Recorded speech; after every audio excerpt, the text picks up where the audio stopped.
मायावीपुर नाम का एक छोटा और खूबसूरत गांव था। इसी गांव के पास एक श्रापित खेत पड़ता था।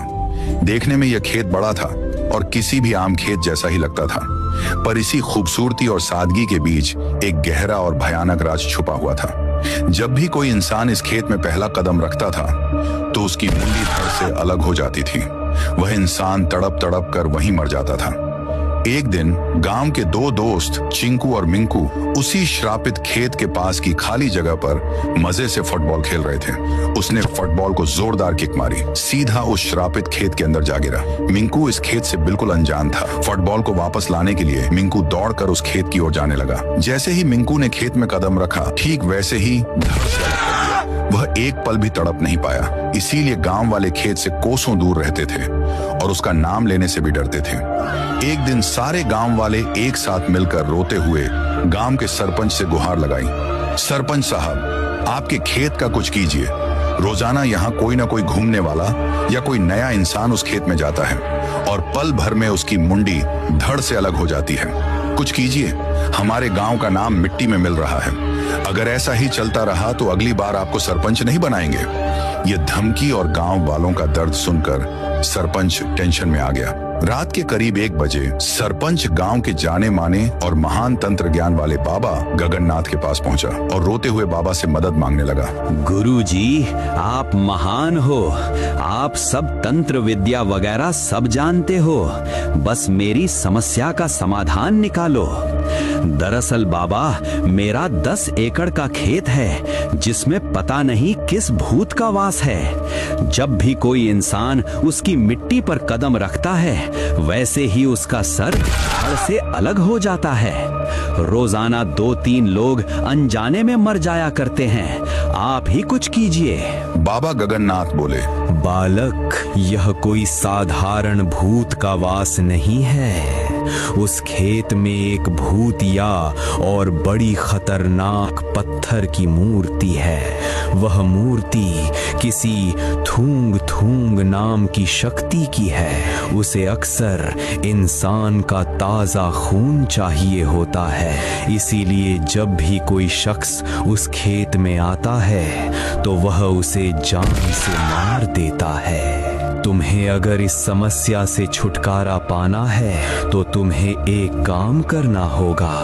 अमावस्या की रात को तुम्हें उस मूर्ति को वहां से उठाकर अपने घर के किसी तहखाने में रखना होगा और फिर रोज उसकी पूजा करनी होगी। उसकी पूजा करने से तुम्हारी किस्मत बदल जाएगी। तुम्हारे पास धन दौलत और सुख आ जाएंगे, क्योंकि ये मूर्ति बहुत पावरफुल है। मैं अगर चाहूं तो उस मूर्ति को खुद ही ले लूं, पर जितना सुख उतने ही भयानक अंजाम भी होते हैं। बाकी तुम समझ ही सकते हो। अब जाओ यहाँ से। ये बात सुनकर सरपंच के रोंगटे खड़े हो गए, लेकिन तुरंत ही उसके अंदर लालच की एक मुस्कान जाग उठी। अमावस्या की गहरी रात में वह श्रापित खेत और भी ज्यादा भयानक लग रहा था। चारों ओर अजीबोगरीब आवाजें सुनाई दे रही थीं, जैसे कोई सिसक रहा हो या हंस रहा हो। गांव के कुत्ते भी लगातार भौंक रहे थे। सरपंच डरते डरते और सहमे हुए उस श्रापित खेत की ओर बढ़ रहा था। उसके दिल में जबरदस्त खौफ था। खेत के ठीक 1 कदम की दूरी पर आकर वह रुक गया। उसे डर लग रहा था कि कहीं खेत में कदम रखते ही उसका हाल भी उन बाकी मरने वालों जैसा ना हो जाए। उसने आंखें बंद करके हिम्मत जुटाई और फिर भी सरपंच अंदर आ गया, लेकिन इस बार कुछ नहीं हुआ। उसकी धड़कनें थोड़ी कम हुई। वह चारों ओर डरते हुए अपनी नजर घुमाता है, पर जैसे ही उसने सामने देखा तो उसके होश उड़ गए। सच में वहां थूंग थूंग की पत्थर की मूर्ति रखी हुई थी। वह दिखने में बहुत गुस्सैल थी। उसके हाथ में एक बड़ी सी धारदार चाकू थी, जिसे उसने आसमान की ओर उठा रखा था। मूर्ति की आंखें ऐसी थीं जैसे वह अभी जिंदा होकर हमला कर देगी। मूर्ति को देखकर सरपंच के डर पर उसके लालच ने काबू पा लिया। वह सीधा मूर्ति की ओर तेजी से दौड़ा। उसने हिम्मत करके उस थूंग थूंग की मूर्ति को उठाया और तुरंत अपने घर की ओर ले जाने लगा। सरपंच ने उस थूंग थूंग की मूर्ति को अपने बड़े बंगले के एक बंद तहखाने में छिपाकर स्थापित कर दिया। सरपंच अब बहुत खुश था क्योंकि उसे जल्द से जल्द बस अमीर होना था। उसे धन दौलत, सुख और पावर चाहिए थी। रात का सन्नाटा हवेली को और भी ज्यादा भयानक बना रहा था। सिर्फ हवा के ठंडे झोंकों की साएं साएं और दूर कहीं कुत्तों के भौंकने की आवाज और रोज से कहीं ज्यादा यह बंगला डरावना लग रहा था। तभी अंदर से एक चिल्लाने वाली आवाज आई जिसने उस सन्नाटे को एकदम से शांत कर दिया। अंदर पायल अपनी माँ पर चिल्लाकर बोली, माँ, ये क्या जुल्म है? मैं तुम्हारे कहने पर अपना कॉलेज, अपनी दोस्ती सब छोड़कर इस टूटी फूटी हवेली में आ गई और अब तुम कह रही हो कि मुझे यहाँ एक हफ्ता रुकना होगा। ये पागलपन की हद है। क्या मजाक चल रहा है? मेरी बात कान खोल कर सुन। कल रात तुझे तहखाने में जाना पड़ेगा। वहाँ थूंग थूंग की मूर्ति है। तुझे उस मूर्ति की बिना कपड़े पहने पूजा करनी होगी। क्या माँ, तुम्हारा दिमाग खराब हो गया है क्या? ये कैसी गंदी बात है। मैं कभी नहीं करूँगी ऐसा घिनौना काम। पायल, तुझे करना पड़ेगा। ये हमारे खानदान की सबसे बड़ी मजबूरी है। एक ऐसा काला राज जो सदियों से हमारी नसों में खून बनकर दौड़ रहा है। माँ, बस करो ये रहस्य की बातें। तुम बार बार यही कह रही हो, लेकिन बताती क्यों नहीं कि आखिर माजरा क्या है? रिया बेटा, अगर हमें ये दौलत, ये अमीरी चाहिए तो तुझे ये कुर्बानी देनी ही होगी। अगर तूने मना किया तो हमारी हालत भीख मांगने वालों से भी बदतर हो जाएगी। कुछ समझने की कोशिश कर। अब सब कुछ तेरे हाथ में है। वो तहखाना, वो मंदिर, वो सिर्फ पूजा की जगह नहीं है। वो एक सौदा है जो हमारे खानदान ने बहुत पहले किया था और अब तू उस सौदे का हिस्सा है। तहखाने में छिपा हुआ मंदिर किस गहरे राज को छिपाए हुए है? सन 1930 में मायावीपुर नाम का एक छोटा गांव था। उसमें एक मेहनती मजदूर था जिसका नाम रायस्टार था। उसके परिवार में एक छोटी बेटी और उसकी पत्नी थी। रायस्टार रोजाना खेतों में पसीना बहाता। उसे कड़ी धूप में कई घंटे काम करना पड़ता था। कभी कभी तो वह इतना थक जाता कि उसकी हड्डियां दर्द करने लगती। वह जानता था कि वह बहुत मेहनत कर रहा है और वजनदार बोरियान उठा रहा है, लेकिन उस सब के बदले में उसे मिलता क्या था? सिर्फ 2 वक्त की रोटी, और वह भी अक्सर मुश्किल से ही मिल पाती थी। उसकी छोटी सी बेटी और पत्नी अक्सर पेट भर खाना नहीं खा पाते थे। वह अक्सर गांव के सरपंच जी के बड़े बंगले को देखता था और उसके मन में एक जलती हुई टीस उठती थी। वह सोचता, क्यों मेरी मेहनत का फल और मेरी पूरी ताकत हमेशा दूसरों की थाली में जाती है? क्यों मैं, जो जमीन पर मिट्टी में सनकर काम करता हूं, वह भीख मांगने जैसी जिंदगी जी रहा हूं, जबकि वह सेठ जो कभी मेरे जैसा ही था अब आलीशान महलों में रहता है। दोपहर का समय था। सूरज आग उगल रहा था। रायस्टार और उसके दोस्त रमेश सारा काम खत्म करके दोनों खेत के किनारे पुराने पेड़ की घनी छांव में चर्चा कर रहे थे। रायस्टार का चेहरा उदास था। रमेश ने पूछा, इतना उदास क्यों है मेरे यार? क्या बात है? इस बार भी क्या फसल में कोई दिक्कत आ गई? कहीं पानी कम पड़ गया या खाद? रायस्टार बोला, वो बात नहीं है रमेश। फसल तो जैसी आनी थी वैसी ही आई है, मगर यार दिन रात खेतों में हड्डियां तोड़ो, अपनी जवानी और खून पसीना बहा दो, और मिलता क्या है? सिर्फ 2 वक्त की रोटी, वो भी आधी अधूरी। पेट भर जाए तो बड़ी बात है, और वो साला सेठ बिना एक बूंद पसीना बहाए महल में ऐश कर रहा है। बढ़िया गाड़ी, नया कपड़ा, हर मौसम में आराम। ये कैसा मजाक है रमेश? क्या वो सेठ सोने का चम्मच लेकर पैदा हुआ था? वो भी तो कभी हमारे जैसा ही था, एक मामूली इंसान। रमेश ने फुसफुसाते हुए कुछ कहा, मैंने सुना है कि उनके घर के तहखाने में एक पुरानी मूर्ति है। सेठ के घर वाले किसी बहुत खास पूजा में हिस्सा लेते हैं। कोई अजीब सा नाम है उस पूजा का, मैंने पहले कभी नहीं सुना। कुछ थूंग थूंग साउर या ऐसा ही कुछ। तू ये सब छोड़ रायस्टार, ये सब मन के वहम हैं। चल, शाम होने को है, चल घर चलें और आराम करेंगे। ये सुनकर रायस्टार चौंक गया। बेहिसाब दौलत के पीछे कोई और राज हो सकता है। यह बात उसके दिमाग में तीर की तरह चुभ गई। दोनों खेत से घर की ओर जाने लगे। रास्ते भर रायस्टार चुप था। उसके मन में सवालों का अंधेरा गहराता जा रहा था। क्या रमेश की बात सच थी? कैसा राज था? उसे जवाब चाहिए थे, अब चाहे उसकी कीमत जो भी हो। राइस्टार ने अपना रोज का काम जल्दी खत्म किया और वह अपनी मजदूरी के पैसे लेने के लिए विशाल बंगले की ओर चल पड़ा। बंगला दिन के समय शांत था। राइस्टार ने हिम्मत करके हवेली का दरवाजा खटखटाया। आवाज सुनकर सेठ की छोटी बहन कमला बाहर आई और राइस्टार के सामने खड़ी हो गई। उसका चेहरा शांत था। राइस्टार ने कहा, कमला बाई, सेठ जी कहाँ हैं? मुझे अपनी मजदूरी के पैसे लेने थे। कल से पैसे नहीं मिले हैं, घर पर काम है। कमला ने अपनी मीठी आवाज में जवाब दिया, भैया और भाभी अभी अभी गांव गए हैं कुछ जरूरी काम से। घर पर अभी कोई नहीं है। मैं आपको शाम को या कल सुबह पैसे देने के लिए बुलवा दूंगी, ठीक है? राइस्टार ने निराशा से कहा, तो क्या मुझे खाली हाथ लौटना पड़ेगा कमला बाई? मैंने दिन भर काम किया है, मेरे बच्चे भूखे हैं, कुछ तो दे दो। ठीक है, थोड़ा रुको, मैं गोदाम से तुम्हारे लिए थोड़ा अनाज ले आती हूँ। यह कहकर कमला गोदाम की ओर जाने लगी। राइस्टार बाहर खड़ा रहा, मगर उसका मन अब पैसों या अनाज तक सीमित नहीं था। सेठ की रहस्यमय दौलत और रमेश की बताई गई मूर्ति, ये सब उसे अंदर खींच रहा था। राइस्टार को मौका मिलते ही वह चुपके से दबे कदमों से हवेली के अंदर दाखिल हो गया। राइस्टार ऊपर के कमरे में पहुंचा और चारों ओर नजर घुमाई। उसकी नजर एक बंद रहस्यमय कमरे पर टिकी, जिसके अंदर से कुछ फुसफुसाहट की आवाज आ रही थी, जैसे कोई मंत्र पढ़ रहा हो। राइस्टार के लालच का नशा उस डर से बड़ा था। वह उस कमरे में जाने ही वाला था। अरे तू अंदर क्यों आया? रुक जा, ये अनाज ले और बाहर निकल अभी। राइस्टार ने हकलाते हुए कहा, माफी कमला बाई, मैं बस यूं ही प्यास लगी थी, इसलिए यहाँ आ पहुँचा। यहाँ कोई यूं ही नहीं घुसता राई, ये हवेली तेरे लिए नहीं है। ले ये अनाज की बोरी और जा, वरना मेरे से बुरा कोई नहीं होगा। राइस्टार बोरी अपने कंधे पर रख के और बिना एक और शब्द कहे तेजी से घर की ओर बढ़ने लगा। रात में खाना खाकर राइस्टार चारपाई पर लेटा, पर उसकी आंखों से नींद कोसों दूर थी। उसके मन में अब एक बेकाबू लालच जाग रहा था। उसकी अपनी आवाज ने उसके कान में फुसफुसाया, यही मौका है राई, अगर तूने वह राज जान लिया तो तेरी और तेरे बच्चों की गरीबी खत्म हो जाएगी। तेरा भी वही रुतबा होगा जो सेठ का है। बस एक बार उस तहखाने तक पहुंच जा। राइस्टार गहरी रात में सेठ की हवेली की ओर कदम बढ़ा दिए।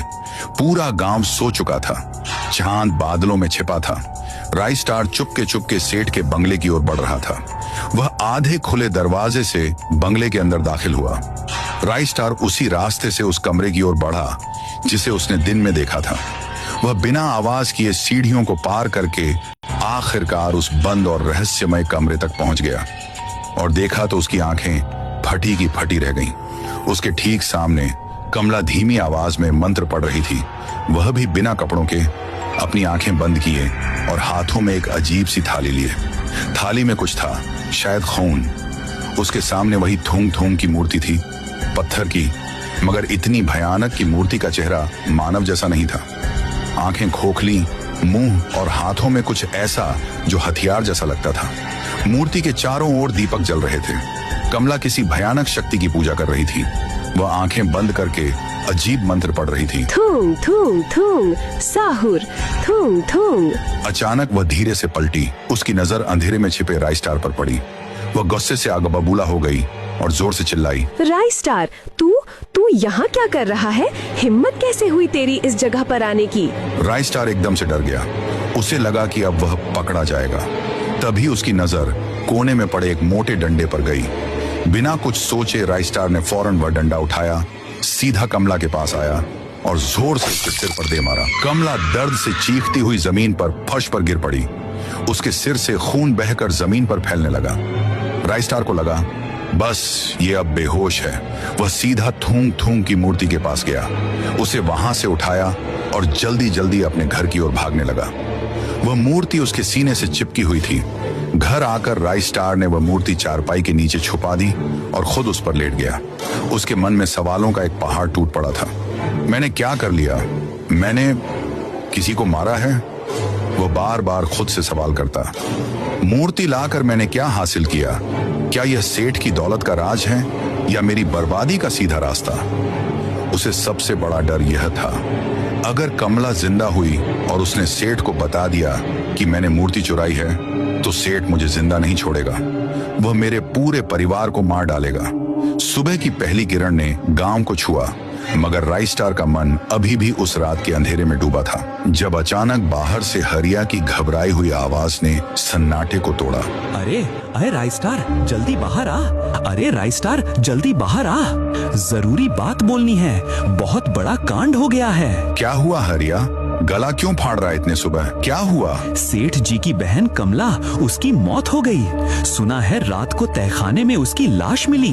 ये सुनकर राइस्टार का दिल जैसे सीने में धड़कना बंद कर गया। उसकी जुबान सूख गई। कमला की मौत, क्या वो वाकई बेहोश थी या उसने अनजाने में? अरे इतना क्या सोच रहा है, चल जल्दी, गांव में हड़कंप मचा है। राइस्टार चुपचाप रमेश के पीछे चल पड़ा, मगर उसका मन अब तहखाने की उस रात में अटक गया था। मतलब राइस्टार ने कमला को बेहोश करने के बजाय उसे मार ही डाला था। हाँ रिया, राइस्टार ने कमला को मारा, शायद अनजाने में, शायद डर में, मगर उसकी लाश तहखाने में पड़ी थी और वो मूर्ति थूंग थूंग साहुर गायब थी। सेठ को ये राज दबाना पड़ा। सेठ ने गांव वालों को बताया कि कमला सीढ़ियों से गिरकर मर गई। रात का वक्त था, कोई सवाल नहीं उठा, मगर सेठ जानता था कि मूर्ति चोरी हो चुकी है। शायद उसे डर था कि अगर सच सामने आया तो खानदान का वो अंधेरा राज सबके सामने खुल जाएगा।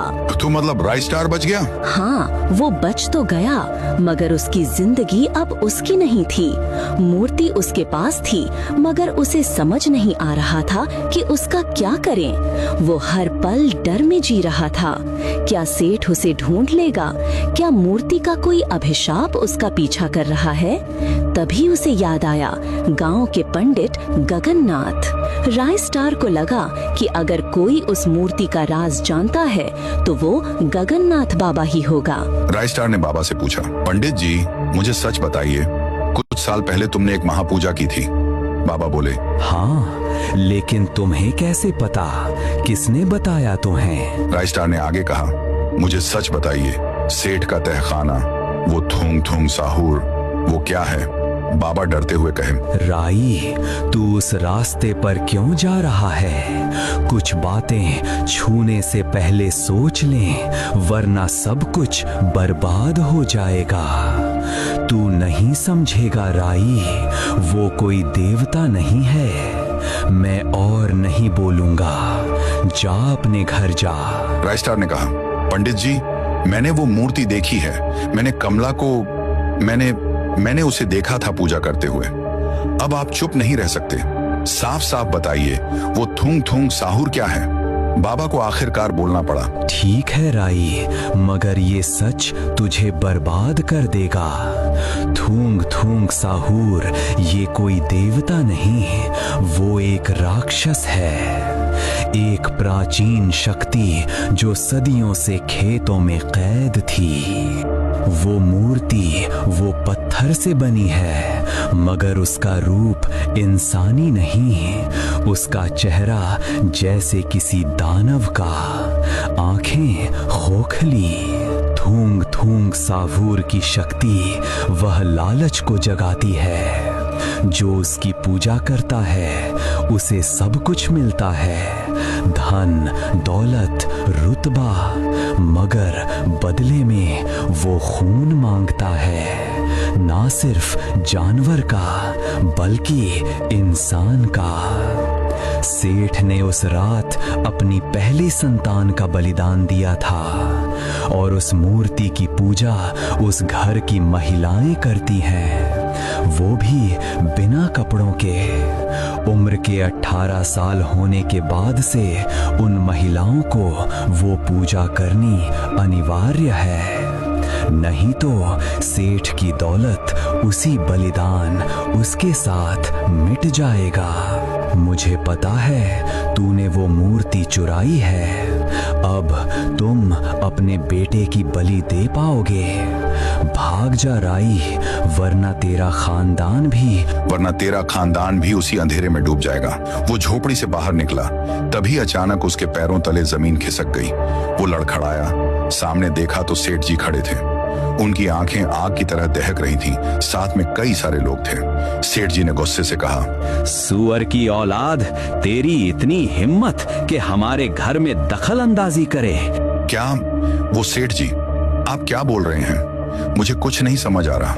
मेरे टुकड़ों पर पलने वाला तू हमसे नमक हरामी करता है। तुझे क्या लगा मेरी नजर तुझ पर नहीं पड़ेगी? क्यों रमेश, बराबर कहा ना मैंने? जी सेठ जी, राइस